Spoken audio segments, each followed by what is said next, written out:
안녕하세요 여러분. 어쨌든 무역전쟁도 전쟁이니 전쟁 중에는 그저 몸 안 상하시고 건강 잘 챙기실 수 있게 조심하시기 바랍니다. 특히 요즘 주식하시는 분들은 딱 정신건강이 망가질 수 있으니 스스로를 잘 컨트롤 하시기 바랍니다. 이 또한 지나가리라 라는 마음으로 가능한 마음의 평정을 잃지 않으신다면 더 좋은 날이 올 것이라 믿어봅니다. 저희 가족이 미국에 온 지도 23년을 지나고 있는데요. 저와 제 집사람은 건강보험이 현재 없습니다. 오바마 케어를 몇 년 전에 1년 정도 들었던 적이 있는데 집사람과 제가 월 1000불 가까운 보험료를 지불해야 해서 1년 후에는 해지해 버렸습니다. 그것도 가장 혜택이 좋지 않은 브론즈에 가입했는데 디덕터블이라 하는 우리 부담금이 12,000불 정도였습니다. 그러니까 12,000불 이하로 나오는 진료, 치료비는 모두 저희가 부담해야 하는 보험인데 보험을 유지하는 게 바보짓 같이 느껴졌습니다.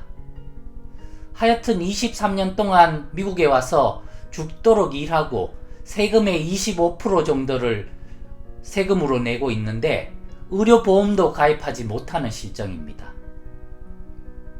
그런데 작년부터 캘리포니아는 모든 연령대의 저소득 불법 체류자들도 메디칼을 통한 종합의료보험을 받기 시작했습니다.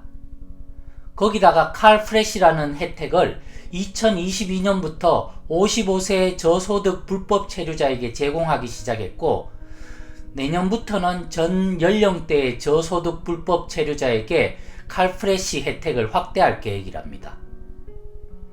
뭐 좋습니다. 불법 체류자들도 먹고 살아야 되고 아프면 치료받아야 하니까요.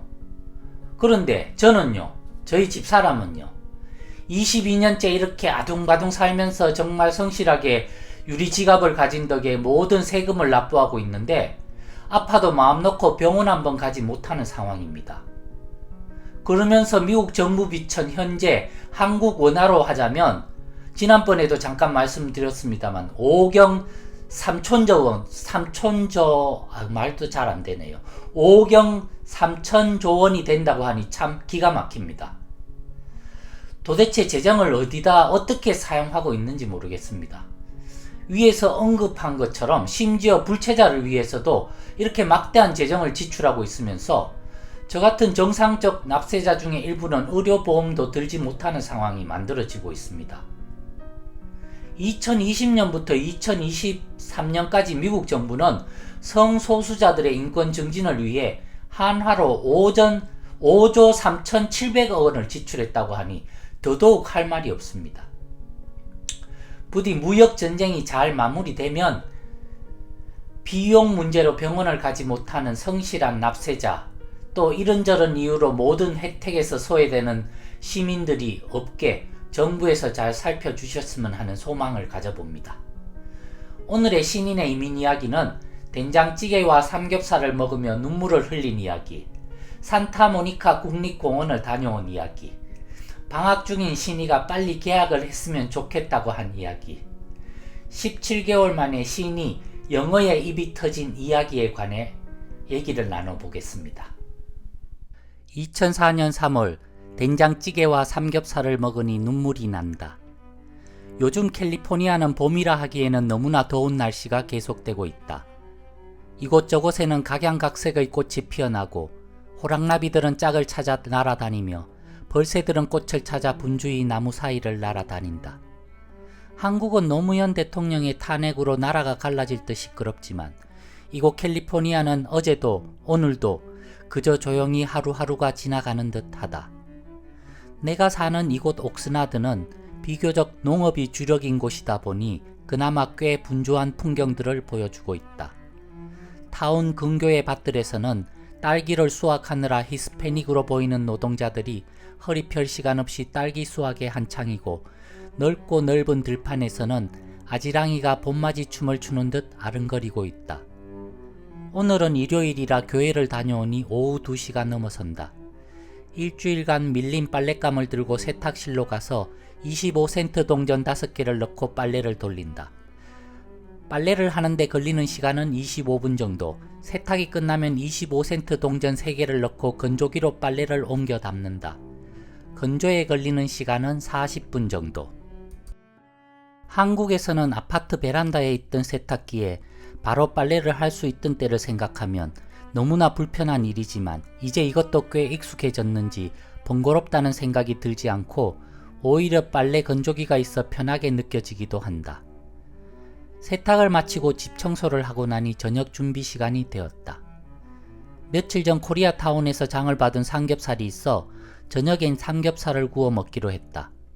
쌈을 사 먹을 배추가 없어 집 앞 슈퍼마켓 알버슨이라는 곳에 가서 한국의 배추의 반 토막 크기도 되지 않은 배추가 3불 정도에 판매되고 있었다. 가격은 꽤 비싸지만 아쉬운 대로 집 가까이 배추를 파는 슈퍼마켓이 있다는 게 감사하다. 집을 들어서니 시니엄마가 끓이는 구수한 된장찌개 냄새가 추억과 식욕을 자극한다. 휴대용 가스레인지에 불판을 올려놓고 삼겹살을 굽기 시작하니 미국에 와서 처음으로 제대로 된 삼겹살을 먹는다는 생각에 감개무량하다. 그동안 우리 식구들 미국에 와서 꽤나 분주히 살았나 보다.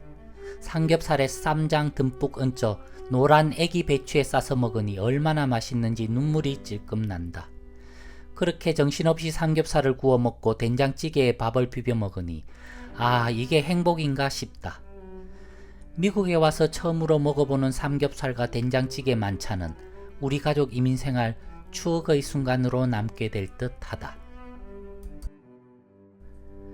2004년 3월 산타모니카 국립공원을 다녀오다. 태평양 건너 한국에도 봄꽃들의 향연이 한창이겠지만 이곳 캘리포니아도 이름 모를 들꽃들로 하루하루 대지가 화려하게 채색되어 가고 있다. 오늘은 며칠 전부터 계획하고 있던 봄꽃 구경을 가기로 한 날이다. 아침부터 분주히 준비를 마치고 우리 집에서 30분 거리에 있는 산타모니카 국립공원을 향해 출발하였다. 1년 가까이 살면서도 우리 집에서 이렇게 가까운 곳에 국립공원이 있다는 것을 최근에야 알게 되었고 이렇게 쉽게 갈 수 있다는 것도 참으로 감사한 일이었다.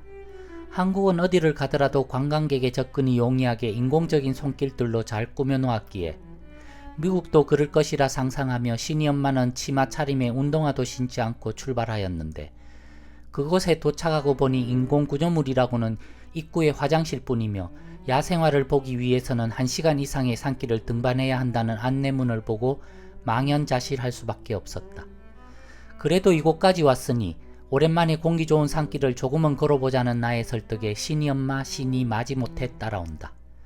멀리 보이는 산등성이는 꼭 한국의 설악산 같은 모습으로 아름답고 웅장하며 산새들은 쉴 새 없이 지저귀며 산토끼들은 이곳저곳에서 불쑥 튀어나와 우리 가족을 놀래키고 다람쥐는 이방인의 등장에 놀란 듯 한참 동안 우리를 쳐다본다. 시니의 비명소리에 뒤를 돌아보니 이곳저곳 도마뱀들이 분주히 다니고 있고 맑은 공기와 더불어 꽃들은 나비와 함께 춤을 추는 듯 바람에 흔들린다. 참으로 오랜만에 맛보는 자연과의 휴식은 또 하나의 추억을 더하여 주고 또 새로운 한 주를 살아갈 활력소를 제공해 준다. 아름다운 자연을 가슴에 가득 안고 내려오는 하산길, 발걸음이 유난히 가볍다.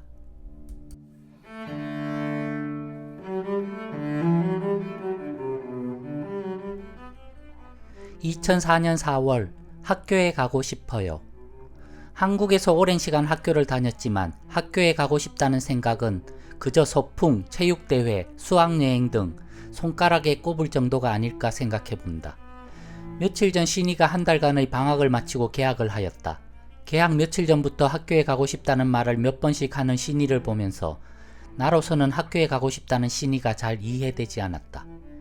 방학 생활이 지겨웠든지 학교 생활이 재미있던지 둘 중의 하나일 텐데 난 아무리 지겨워도 방학이 더 좋았던 기억을 되살려 보면 이곳 신이의 학교 생활은 대체적으로 만족스러운 모양이다.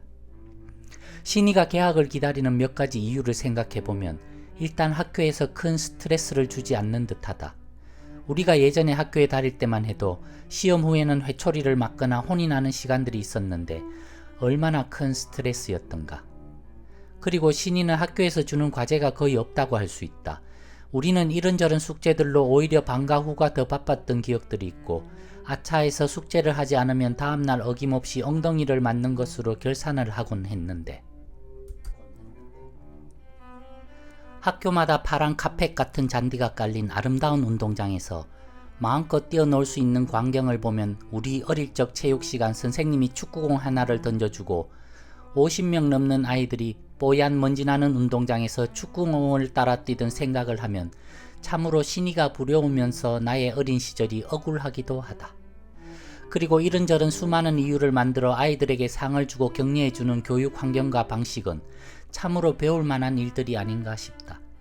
낯선 이국 땅에 와서 여러가지 어려운 여건 속에서 이민 생활을 하는데 아이마저 학교에 가기 싫다고 했다면 얼마나 속이 상했을까. 조금씩 학교에 적응해가는 신이를 보며 언젠가는 학교에서 두각을 나타내 한국인의 우수성을 보여줬으면 하는 기대를 감히 해본다. 2004년 4월 신이 입이 터졌다. 어제는 휴무일이라 신이를 위해 하루 시간을 보내야겠다 생각했는데 마침 신이도 학교에서 부활절을 앞둔 금요일이라 하루를 쉬었고 신이가 요즘 교회에서 친하게 지내는 에스더와 근처 공원에서 피크닉을 가기로 했다. 신이 엄마는 정상 출근을 해서 나 혼자 아침부터 분주히 도시락을 싸고 간식도 챙기고 과일도 준비하고 있는데 어디선가 전화가 온다. 전화를 받아보니 영어로 신이 친구인데 신이를 좀 바꿔달란다. 신이를 바꿔주니 전화기를 들고 자기 방으로 들어가더니만 참으로 유창한 영어로 친구와 한참을 말한다. 며칠 전 신이 엄마에게서 신이가 이제 영어를 곧잘 한다는 말은 들었지만 내가 직접 신이의 영어 대화를 들으니 얼마나 신기하던지. 통화를 마친 신이가 학교에서 가장 친하게 지내는 시에라라는 친구인데 같이 공원에 갈 수 있게 허락을 해달란다. 잠시 후 에스더가 우리 집에 도착했고 함께 시에라 집으로 픽업을 갔다. 시에라는 우리 가족이 처음 캘리포니아에 와서 누나 집에 얹혀 살 때 누나네 집 옆에 살던 전형적인 백인 중산층 가정의 아이였는데 그때 신이의 첫 친구가 되었고 공교롭게도 지금은 신이와 한반이 되어 신이에게 이것저것을 많이 가르쳐주고 있는 친구이다. 시에라 집에 가니 시에라 어머니가 반갑게 맞이해 주었고 두어 시간 공원에서 놀다가 데려다 주겠다니 오히려 고마워하신다. 신이와 에스더 그리고 시에라와 시에라의 대형 멍멍이랑 같이 해변가 공원으로 가는데 공원까지 가는 내내 뒷자리에서 새 아이들이 영어로 떠들어대는데 난 겨우 몇 마디만 알아들을 수 있었다. 신이는 정말 알파벳도 모르고 미국 땅에 왔는데 17개월 만에 친구들과 불편함 없이 영어를 하는 것을 보니 아이들의 영어는 걱정하지 말라던 선배 이민자들의 말들이 실감났다. 시에라가 나에게 무엇을 자꾸 묻는데 못 알아들으니 신이가 통역을 해주는데 혼자 웃음이 나온다. 이제껏 신이가 영어하는 모습을 볼 수 없어 이런저런 걱정을 했는데 사람이 간사한 존재라더니만 이제 오히려 한국말을 잊어버리지 않을까 걱정을 하게 된다. 새 아이들을 돌보는 것이 쉽지는 않았지만 바닷가에서 옷을 모두 적셔가면서도 무엇이 즐거운지 웃음이 끊이지 않는 모습을 보니 나의 피곤함도 함께 사라진다. 휴무일, 개인적인 휴식을 가지진 못했지만 나에겐 오늘이 참 신기한 하루였던 것 같다. 부디 신이가 이제 언어의 장벽을 넘어 좀 더 즐거운 학교 생활, 미국 생활을 향유해 나가길 기대하며 한국인으로서의 정체성도 잊지 않게 잘 교육시켜야겠다는 생각을 다시 한번 해본다.